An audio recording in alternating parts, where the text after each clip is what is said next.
In her article, Changing the Value of Teaching in Universities, Melanie Falik deals with the theme of underestimating and devaluation of the teacher's work in professional, financial, and social aspects of life.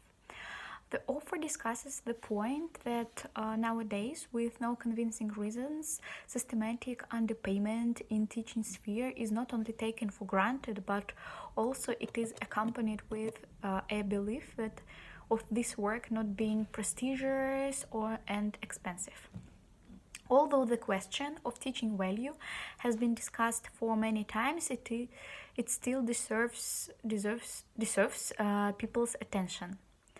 Being a major part of the university's mission, unfortunately, teaching is not as much valued as academic research.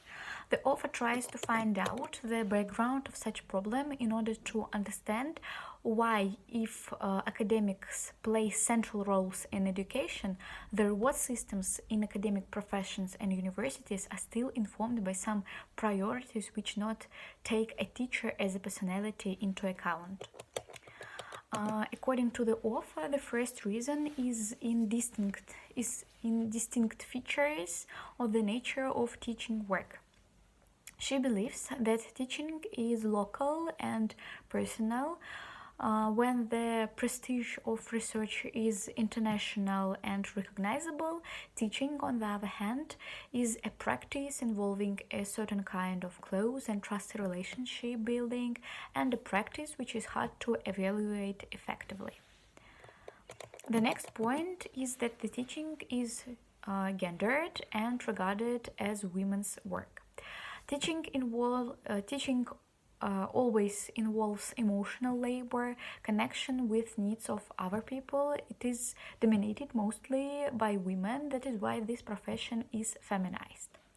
For centuries, the most difficult and valuable work has been given to men, and since then men's work is valuated more, and women's work can be considered a labor of love, with which the author of the article doesn't agree at all.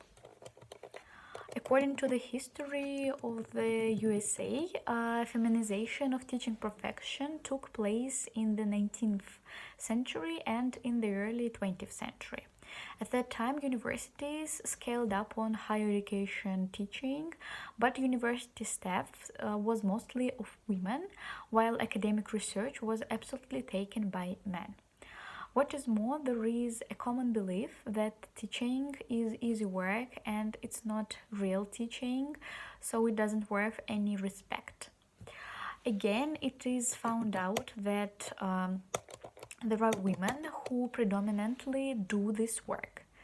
According to Pamela Gravestock, teaching is less valued in the culture and in career progression, with an examination of promotion policies in Canadian universities. And such situation we see all around the world nowadays. But on the other hand, there is a problem in academic research too.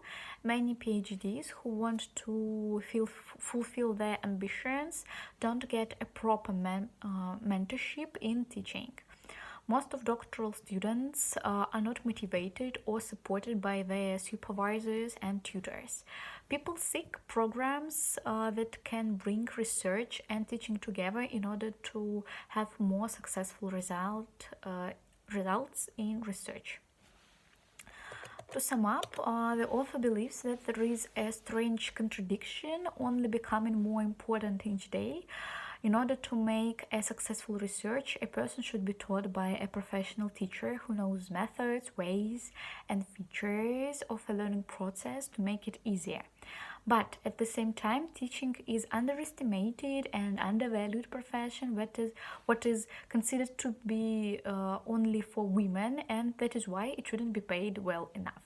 So the author doesn't understand such strange logic in university teaching, and she's interested in the decision that policy finally will make about the value of teaching, and which changes can be made in university staff, in university teaching, in order to make this profession more prestigious one.